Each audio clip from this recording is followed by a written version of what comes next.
শ্রাবন্তীর সঙ্গে পাকাপাকি বিচ্ছেদ হতেই কি বললেন নায়িকার প্রাক্তন স্বামী রোশন সিং। আপনাদের সবাইকে স্বাগত সিনে গসিপে। রোশন আর শ্রাবন্তীর বিচ্ছেদ হয়ে গেল পাকাপাকি 8ই এপ্রিল। আদালত তাদের বিচ্ছেদে আইনি শিলমোহর দিল এদিন। তাদের বিচ্ছেদের খবর পাওয়া মাত্রই যোগাযোগ করা হয় জনপ্রিয় সংবাদ মাধ্যমের তরফ থেকে শ্রাবন্তীর প্রাক্তন স্বামী রোশন সিং এর সঙ্গে। তিনি জানান সবটাই খুব শান্তিপূর্ণভাবে মিটেছে। 8ই এপ্রিল থেকে আমরা প্রেম বিয়ের আগে যেমন অপরিচিত ছিলাম ঠিক সেই রকমই আবারও পরস্পরের অপরিচিত হয়ে গেলাম। সূত্রের খবর, দীর্ঘদিন ধরেই শ্রাবন্তী আর রোশনের আইনি বিচ্ছেদ টানাপোড়েনের মধ্যে দিয়ে যাচ্ছিল।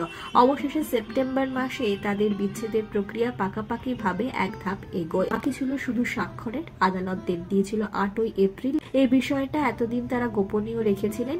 আইনি বিচ্ছেদ সারতেই রোশন সিং তার সামাজিক মাধ্যমের ছবি বদলে দেন। তার বাগদত্তা অনামিকা মিত্রের সঙ্গে ছবি তার ডিপিতে লাগান। তারপর থেকেই গুঞ্জন চলছিল শ্রাবন্তীর সঙ্গে হয়তো রোশনের পাকাপাকি বিচ্ছেদ হয়ে গিয়েছে। সে খবরে শিলমোহর বসিয়েছেন শ্রাবন্তীর প্রাক্তন স্বামী রোশন নিজেই।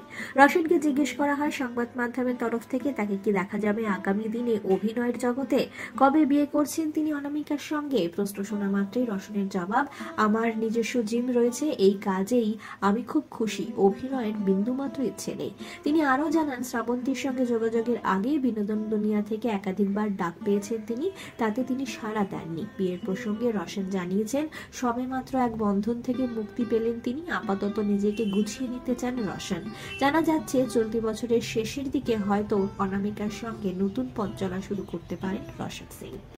আমরা হলাম সিনে গসিপ। জুড়ে থাকুন আমাদের সঙ্গে, সাবস্ক্রাইব করুন আমাদের এই ইউটিউব চ্যানেলটি।